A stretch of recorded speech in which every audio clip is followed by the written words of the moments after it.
arsala rasulahu bil huda wa dinil haq liyudhhirahu 'alad dini kullih wa kafa billahi syahida wa asyhadu an la ilaha illallah wahdahu la syarika lah wa asyhadu anna muhammadan abduhu wa rasuluh amma ba'du faqala Allah ta'ala fi kitabihil karim a'udzu billahi minasy syaithanir rajim ulaika alladziina yad'uuna yabtaghuna ila rabbihimul wasilata ayyuhum aqrab al-ayah wa qala fi ayatin ukhra wa idh qala ibrahimu li abihi wa qaumihi innani bara'um mimma ta'budun illa alladzi fatarani al-ayah wa qala Rasulullah sallallahu alaihi wasallam man qala la ilaha illallah wa kafara bima yu'badu min dunillah haruma maluhu wa damuhu wa hisabuhu azza wa jalla. Hadirin ikhwatu iman jamaah jimat yang Allah muliakan, kajian Tauhid malam hari ini kita masuk ke poin kedua. Setelah di awal 5 bab awal kita sudah bahas, sekarang bab ke-6. 5 bab awal itu muqaddimah. Jadi 5 bab awal itu ingin menjelaskan tentang muqaddimah.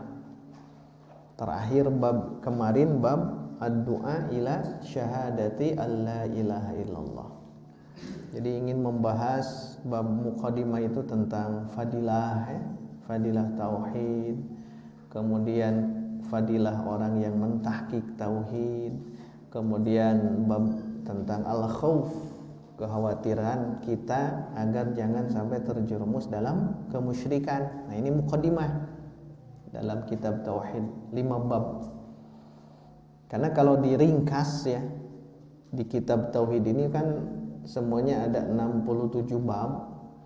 Nah, bab pertama muqaddimah itu 5 bab pertama. Kemudian yang akan kita bahas itu tafsir tauhid. Ada 9 bab. Nah, ini yang akan menjelaskan. Jadi dibagi 4 kalau ingin dirunut ya. Dirunut dalam kitab tauhid. Yang akan kita bahas berarti bab 5 ya. Bab tafsir tauhid wa syahadati alla ilaha illallah. Bab tentang tafsir tauhid dan syahadah la ilaha illallah. Itu bab 6. Nah, di bab berikutnya tentang bagian-bagian dari syirik. Misalkan menggunakan kalung, menggunakan tali untuk tolak bala.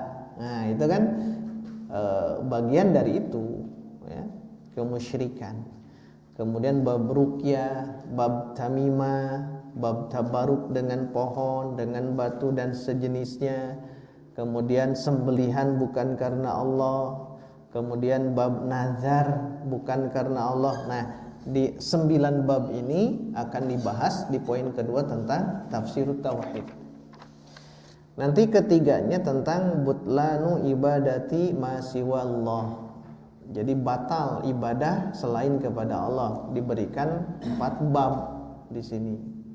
Poin keempat, sababu kufri bani Adam. Penyebab kufurnya bani Adam itu ada 4 bab. Diringkasnya begitu ya. Kalau ingin tahu tentang tentang isi kitab tauhid begitu. Bab 5 nanti tentang 1 bab saja, anna ba'dha hadhil ummah ya'budul awsan. Di antara umat manusia ini ada yang menyembah patung-patung dengan hujah-hujahnya. 1 bab saja yang itu. Nah, terakhir di bab berikutnya tentang amal syaitan, 7 bab dari bab 24 terus sampai nanti berakhir di khatimah ya, penutup. Nah, itu yang ringkasan ya dalam kitab tauhid. Jadi perjalanan masih panjang kalau membahas tentang kitab tauhid. Baik hadirin ikhwatu iman, kita fokus di bab yang akan kita bahas, yaitu tafsirut tauhid wa syahadati alla ilaha illallah. Jadi tafsir tauhid. Jadi kita akan mencoba menelaah tentang apa tafsiran dari tauhid.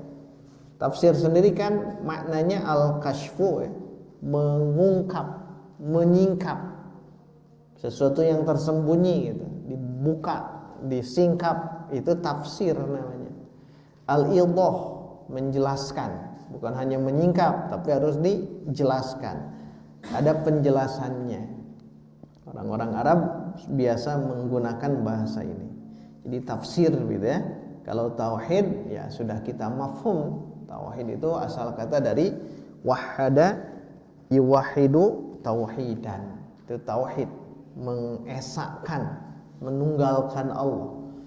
Tentunya tauhid rububiyah, nanti dibagi lagi tauhid uluhiyah, tauhid asma wa sifat. Kemudian syahadah alla ilaha illallah itu kan maktuf ya. Kan ada wa syahadati, maktufnya ke tauhid. Tapi hakikatnya mengatofkan ini adalah hal yang sama. Syahadah la ilaha illallah diatofkan ke tauhid. Pan tauhid ya tak kene gitu. Ya, jadi menafsirkan apa? Tauhid dan menafsirkan syahadah gitu. Maka ini dua kata yang sama. Jadi mengatofkan dua yang sama gitu. Syahadah alla ilaha illallah diatofkan ke at-tauhid. Nah, dijelaskan ini bab itu penting. Karena sebelumnya sudah dibahas tentang apa itu makna tauhid, apa jenis tauhid, keutamaan tauhid, berdakwah gitu, mengajak untuk bertauhid. Nah, di bahasan hari ini seolah-olah setelah membahas tentang itu masuk ke pembahasan tentang tafsirnya gitu. Tafsirut tauhid. Karena kemarin sudah dibahas tentang keutamaan dan sebagainya gitu. Maka poin kedua sekarang ya di bab yang akan kita bahas hari ini yaitu di bab ke-6 gitu, tafsirut tauhid wa syahadati alla ilaha illallah. Ada berapa? 5 ayat ya yang dibahas plus 5 dalil plus nanti ada hadis terakhir. Mudah-mudahan bisa beres. Baik, kita coba meneliti ayat yang pertama yang disodorkan oleh beliau. Silahkan baca.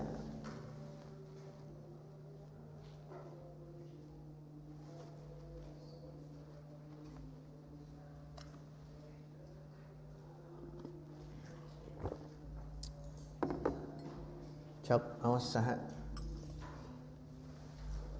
Ilmi sok, azka. Wa qaulullahi ta'ala ulaika alladziina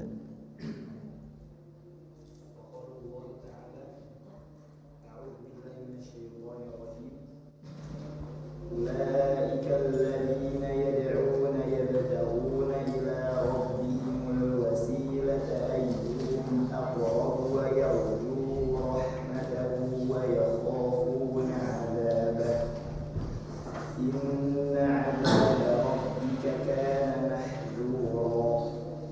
Orang-orang yang mereka seru itu mereka sendiri mencari jalan kepada Tuhan. Siapa di antara mereka yang lebih dekat kepada Allah, mereka mengharapkan rahmatnya dan takut akan azabnya.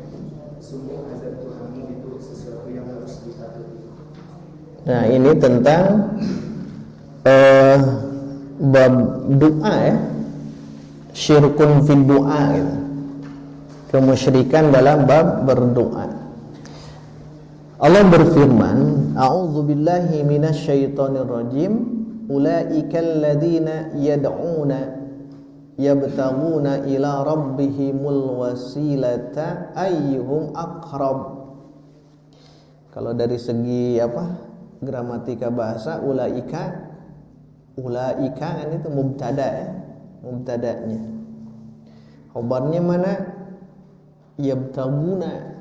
Kalau alladzi kan mausul, silah mausulnya yad'una. Kalau dari segi kebahasaan, ulaika, mereka itulah alladzina yad'una, yang berdoa, yabtaguna. Jadi mereka yang berdoa itu yabtaguna, berharap, ila rabbihim, kepada Rabb mereka. Apa yang mereka harapkan, apa yang mereka cari, al-wasilah. Jadi mencari wasilah.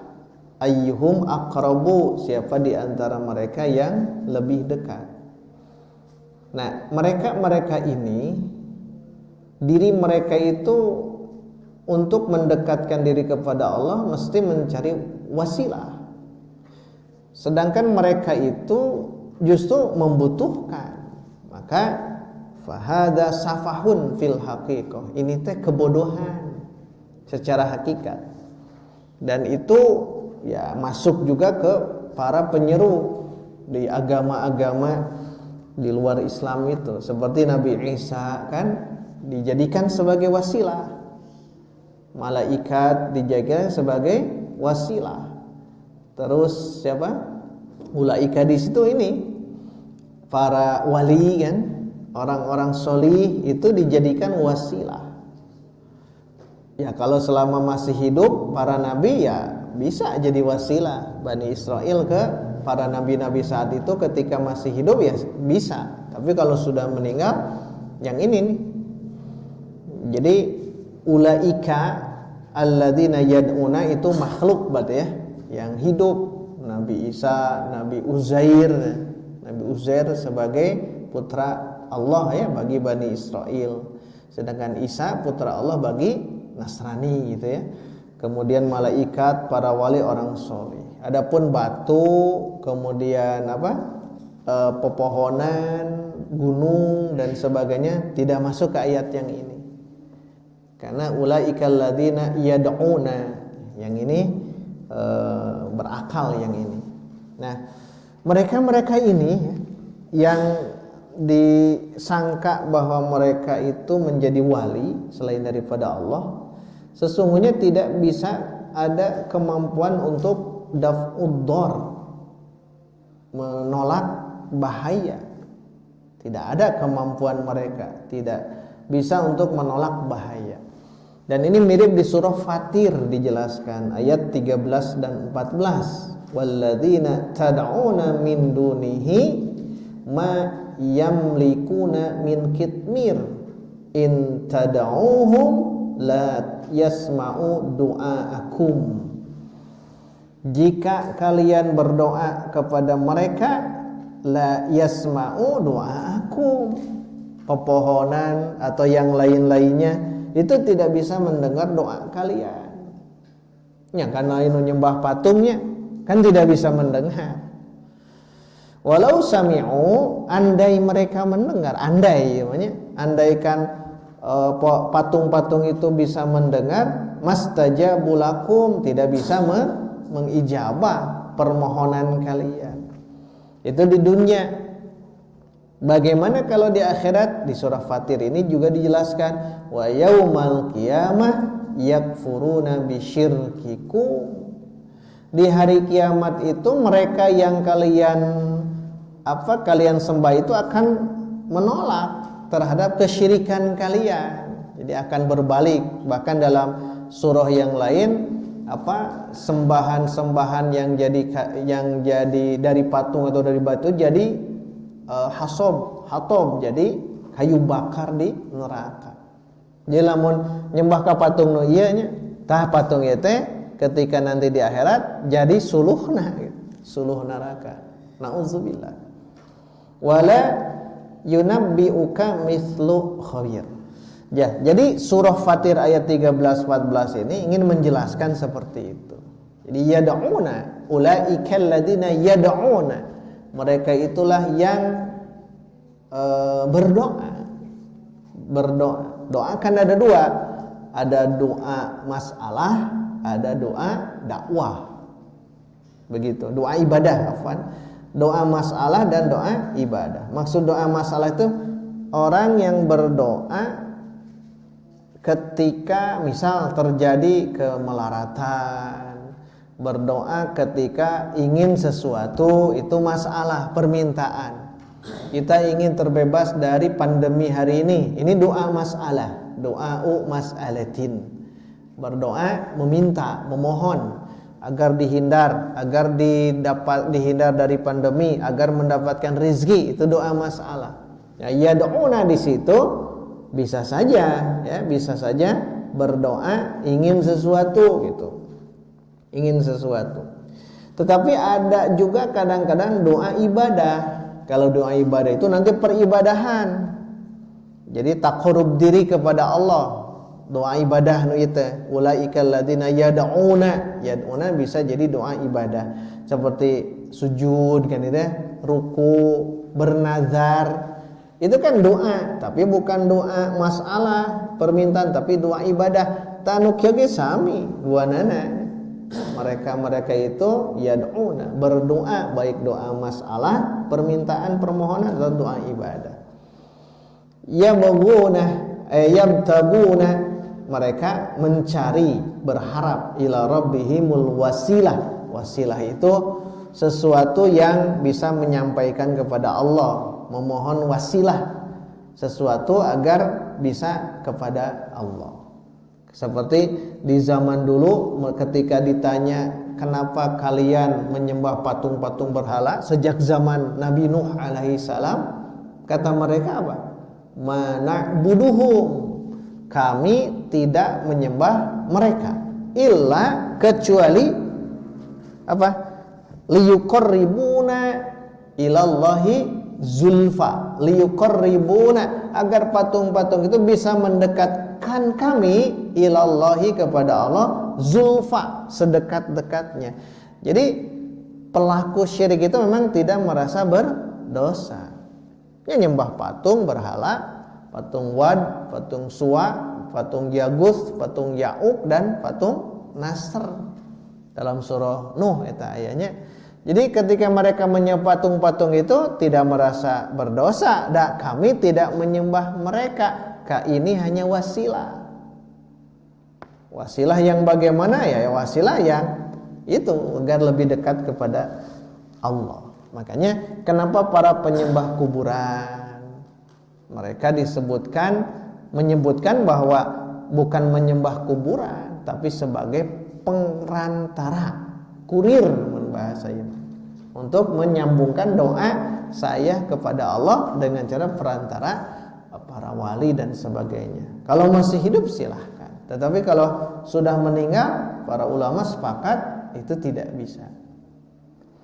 Nah, ini yang pertama. Terfikir oleh kita bahwa dalil ini disodorkan pertama kali oleh beliau ingin menjelaskan beginilah tauhid gitu. Harus berhadapan dengan syirik. Kan ini kemusyrikan, syirkun fid du'a yang ini. Syirik dalam berdoa. Jadi syirkun fid du'a, kemusyrikan dalam berdoa itu mereka berdoa atau memohon kepada selain Allah. Makanya syirkun fid du'a. Sehingga dimasukkan ke syirkul akbar. Syirik yang besar itu yang di sini. Apalagi kalau pelakunya itu di luar umat Islam gitu, menyembah patung, menyembah matahari, menyembah bulan, menyembah yang sebagainya, yang disebut sobi'i ya.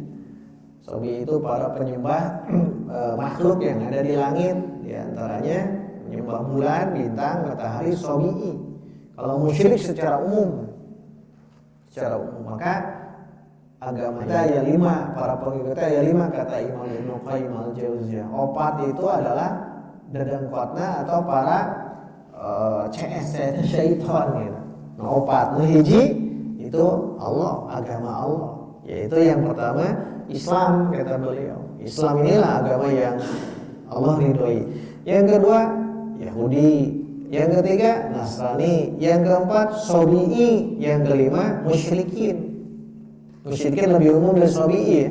Kalau Sobi'i para penyembah tadi teh bintang dan sebagainya, Sobi'i. Kalau musyrikin ya secara umum. Tanopat inilah dedengkotna syaitan gitu. Agama Allah Islam, agama syaitan opat ini, tanopat ini nanti masuk ke sini di antaranya. dalam milal ya. Milal itu milah, milal wan nihal. Nah itu yang pertama ya. Ulaika alladziina yad'una yabtaguna ila rabbihimul wasilah ayyuhum aqrabu. Berarti dia berdoa dengan wasilah-wasilah yang lain, apakah ke para nabi, malaikat, para wali, orang-orang sholih, atau kalau mau dimasukkan ke benda-benda mati seperti pepohonan, bebatuan dan lain sebagainya. Itu harus kita pahami. Itulah keadaan mereka di surah yang dibahas. Dalil pertama itu surah Al-Isra ayat 57. Dalil kedua, istamir, Az-Zukhruf ayat 26. Sambil dilihat Az-Zukhruf 26. Kalau dilengkapkan sampai 27 ya. Az-Zukhruf. Ayat di kitab Fathul Majid di luhurnya.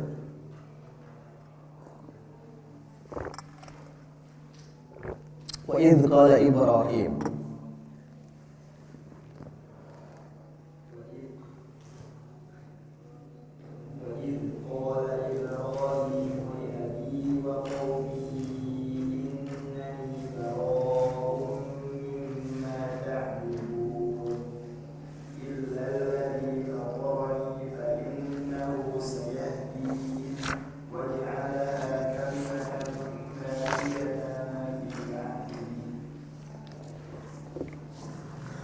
tarjim.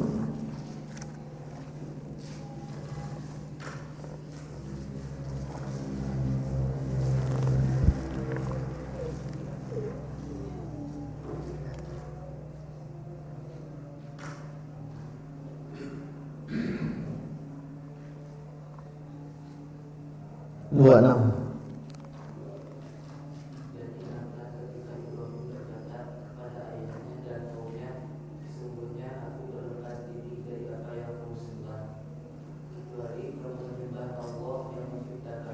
Nah, sampai di situ saja cukup.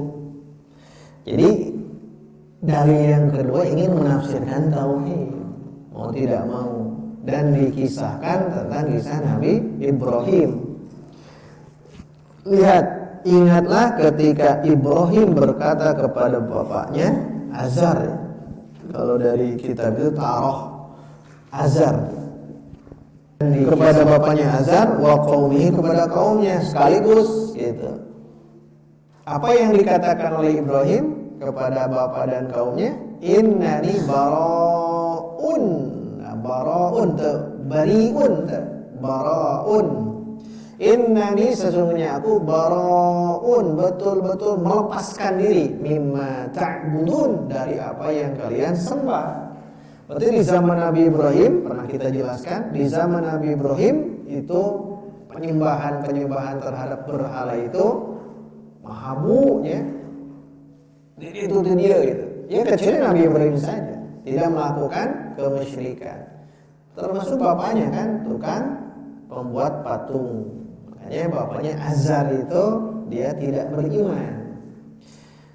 Jadi kata beliau, innani bara'um mimma ta'budun, sesungguhnya aku berlepas diri dari apa yang kalian sembah, illa, kecuali alladzi fatarani. Tidak illallah, kecuali kepada Allah, tidak ada hikmahnya. Illa alladzi fatarani, kecuali kepada yang telah menciptakanku. Ini nggak aja ya, kecuali kepada Allah titik, tapi illalladzi fatarani, kepada yang menciptakanku. Sebab patung-patung saat itu tidak bisa menciptakan. Maka menggunakan bahasa balaghah ini ya. Kata Syekh Utsaimin ini balaghah, bahwa membahasakan illalladzi fatarani itu adalah bahasa yang sangat indah gitu. Ada hal yang harus kita perhatikan di sini. Ada kata baraun. Kan biasanya bariun. Kalau bariun kan isim fa'il. Inni bari'um mink. Inni bariun, bari berlepas dari. Ya bara bahasanya. Wazannya fa'al. Fa'al itu satu wazan yang disitu masuk kalau di ilmu shorof namanya adalah sifat musyabbahah. Karena dari tabarru, aslinya tabarru itu at-takhalli, mengosongkan diri gitu, melepaskan diri. Jadi baraun kudu nama tabarru, kudu nama tabarru kan membebaskan, melepaskan diri. Nah, ini mah baraun, sifat musyabbahah namanya. Sifat yang sudah melekat kepada diri orang itu. Baraun, wazan fa'al. Kayak wazan yang lain ya, fa'il ada. Yang ini baraun, sifat musyabbahah. Jadi Nabi Ibrahim itu kuat di dalam keimanan terhadap Allah ya. Sampai-sampai beliau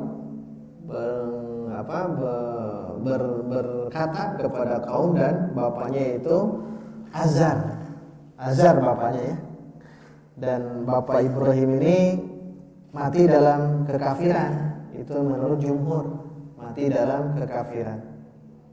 Dan kita yakini namanya itu Azar, sebagaimana di surah Al-An'am 74. Wa idh qala Ibrahimu li abihi Azar ya, nama bapaknya Azar.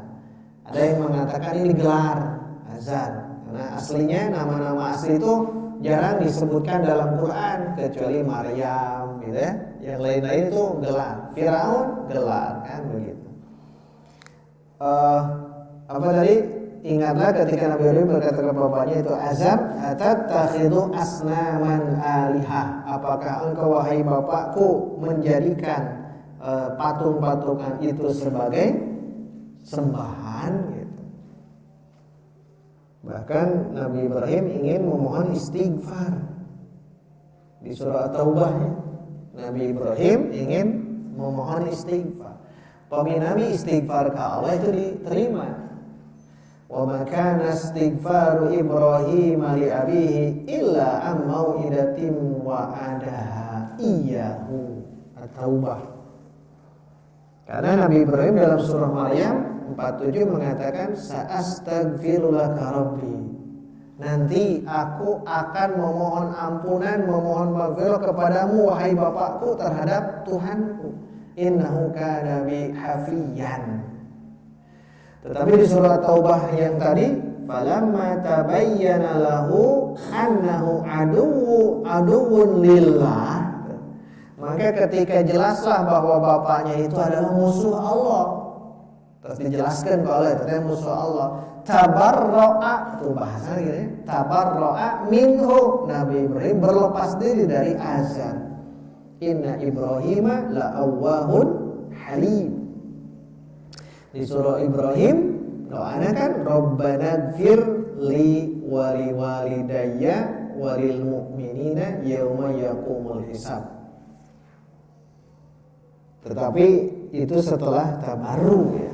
Tabarru. Jadi tidak diterima doanya Nabi Ibrahim untuk agar Allah menurunkan maghfirah terhadap bapaknya Azar, tidak diterima. Kumaha umpami Nabi Nuh? Nabi Nuh kan doanya di surah Nuh, Rabbik firli wali walidayya waliman dakhala baitiya mu'minan walil mu'minin wal mu'minat. Beliau menjelaskan hada yadullu ala anna abawai Nuh kana mu'minaini.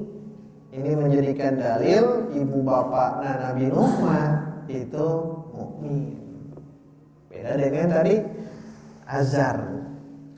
Baik, kita kembali ke yang tadi ya, bahwa sesungguhnya Nabi Ibrahim itu mengatakan innani baraun, sifat musyabbahah. Sesungguhnya aku berlepas diri mimma ta'budun. Tah itu tafsir tauhid kita. Tafsir tauhid. Harus berani untuk al-bara. Harus berani untuk melepas diri. Harus berani itu. Nanti di kajian di pertengahannya itu dijelaskan tentang bahwa mereka itu menyembah berhala. Bagi kita harus melepaskan diri. melepaskan diri. Bahasanya itu tadi bari. Karena ini bagian dari dakwah. Jadi ibadah itu memang ketundukan kita, ibadah itu. Karena kaum Nabi Ibrahim itu ada yang menyembah, karena di antara kaum itu ada yang menyembah patung, ada yang menyembah matahari, bulan, bintang dan sebagainya. Illalladzi fatarani, kecuali yang telah menciptakanku. Nah, innani bara'um mimma ta'budun. Ini kan nafi, ya, menafikan, meniadakan. Harus disanding antara nafi dengan isbat.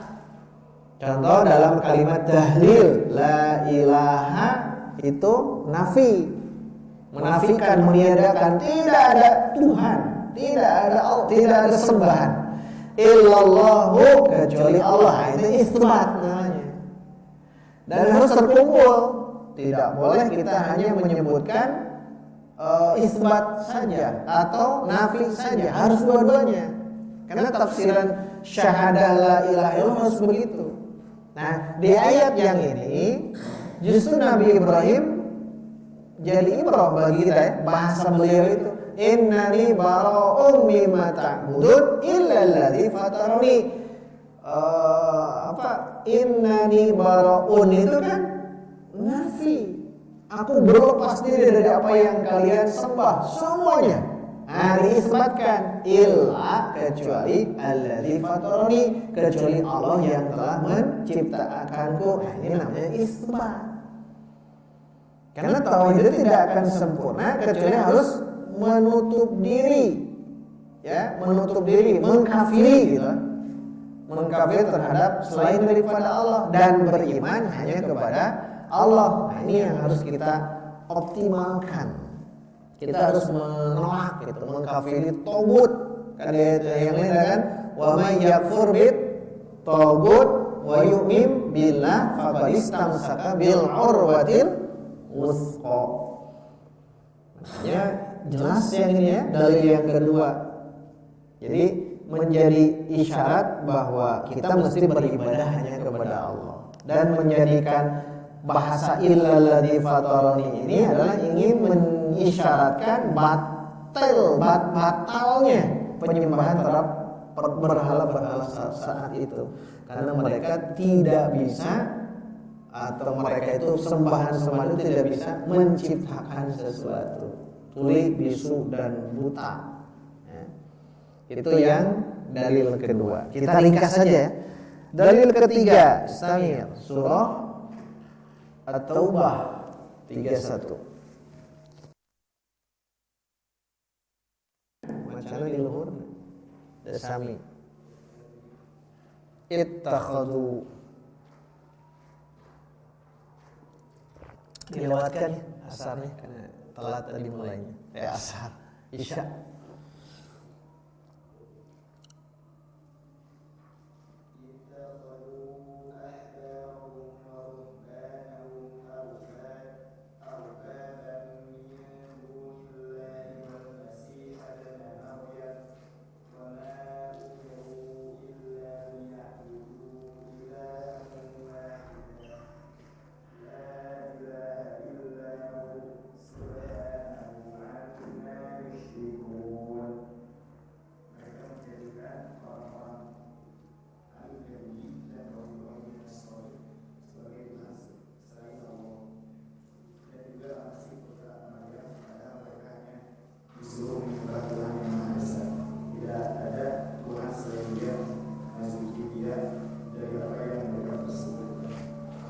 Nah, di sini ada dua kata, ya. Satu ahbar, dua ruhban.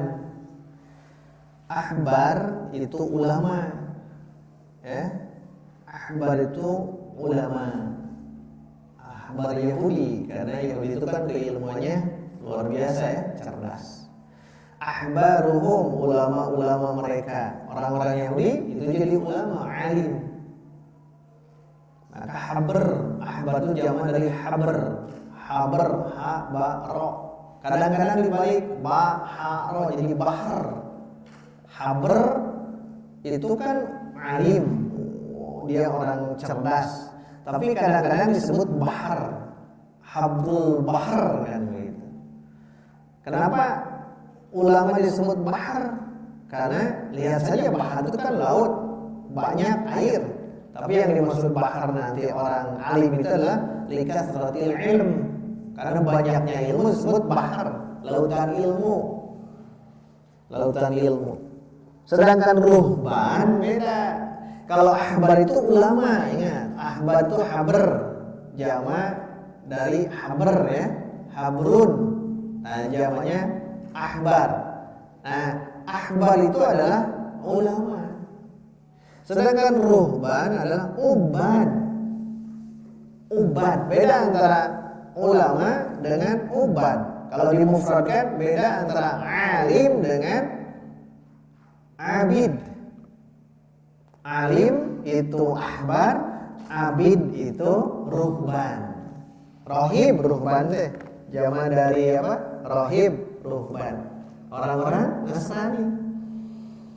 Jadi mereka menjadikan ulama-ulama Yahudi, ahbar, rohib Nasrani menjadi apa? Arbaban, rob yang disembah min dunillah, selain daripada Allah. Tahan kiai. Harus kita perhatikan jangan sampai nanti terjerumus, karena mereka sudah berani untuk menjadikan ulama-ulama Yahudi, rohib Nasrani itu menjadi Tuhan. Tak kayak bisika orang begitu, menganggap ustadz ajengan itu menjadikan orang yang tidak berlaku salah, maksum misal. Itu kan salah, keliru. Makanya harus kita posisikan dalam keislaman itu. Karena nanti ada yang mengkultuskan, betul-betul mengkultuskan, itu tidak boleh. Nah, perlakuan orang-orang Yahudi dan Nasrani yang mereka biasa menjadikan ulama-ulama dan abid-abid itu adalah sebagai Tuhan. Beda antara alim dengan abid. Dalam hadis kan jelas ya, fadlul alimi alal abidi kafadli qamar ala sairil kawakib. Keutamaan orang berilmu dengan orang yang ibadah itu bagaikan bulan dengan bintang-bintang. Nuloba mana bintang. Berarti di antara kita ya banyak yang rajin ibadah. Tetapi keutamaan orang yang berilmu itu bagaikan rembulan yang bisa memberikan cahaya di waktu malam. Itu lebih bermanfaat untuk kehidupan, untuk penerangan di bumi ini. Makanya antara alim bagaikan bulan, abid bagaikan bintang-bintang. Itu memang seperti itu kata Rasul dalam hadisnya, menunjukkan nanti akan ada rajin ibadah, tapi ngaji gitu kan. Ada yang rajin ibadahnya rajin, tapi dia ajak ngaji teh hese gitu. Berarti abid. Nanti tingkatkan ya, alim, abid, alim, isim fa'il.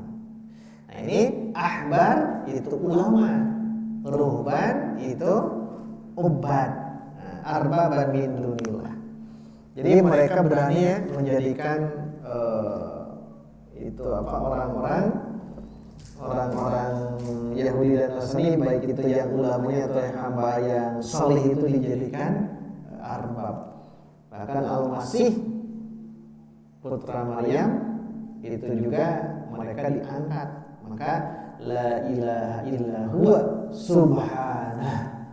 Subhanah itu adalah tanzihun lillahi amma yusyrikun. Jadi pembersihan, pensucian bagi Allah terhadap apa yang mereka musyrikan. Nah, inilah tafsir tauhid. Jadi tafsir tauhid di sini adalah memastikan untuk taat, ya, taat dalam hal ibadah, ketaatan kepada Allah, ketaatan kepada Rasulullah. Gitu. Itu yang dalil yang ketiga. Kemudian percepat saja, Istamir Al-Baqarah 165. Wa minan nas man yattakhidhu min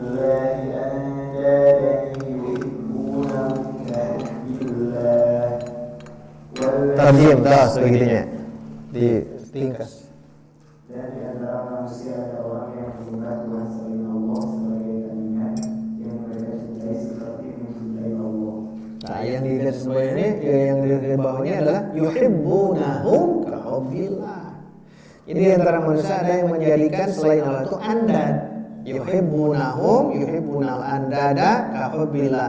Mereka cinta terhadap tandingan-tandingan Allah seperti cinta ke Allah.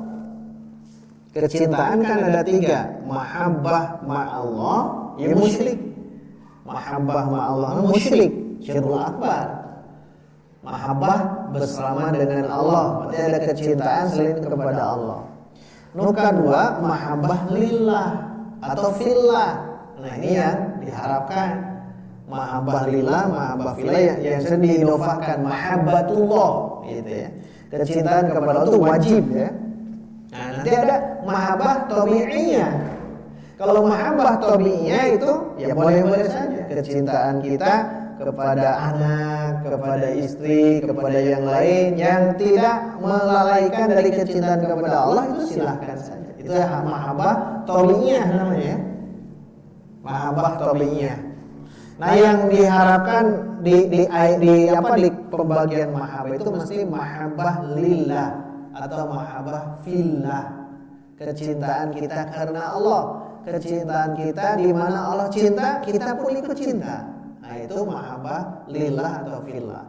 Kalau yang pertama tadi mahabbah ma'allah, itu tidak boleh syirik ya. Ailahum ma'allah, apakah ada ilah selain daripada Allah. Nah, itu dalil keempat ya. Kelima terus. Kelimanya ya. Udah beres ya? Ya beres. Sekarang ke hadis, terakhir hadis. Fi sahih. Fi sahih an Nabi sallallahu alaihi wasallam annahu qala man qala la ilaha illallah wa kafara bima yu'badu min dunillahi haruma maluhu wa damuhu wa hisabuhu 'ala Allah azza wa jalla. Nah, ini sahih. Tentunya masih di mana Sahih Bukhari, Sahih Muslim gitu. Pensyarah mengatakan ini ada di Sahih Muslim. Di Sahih Muslim ya.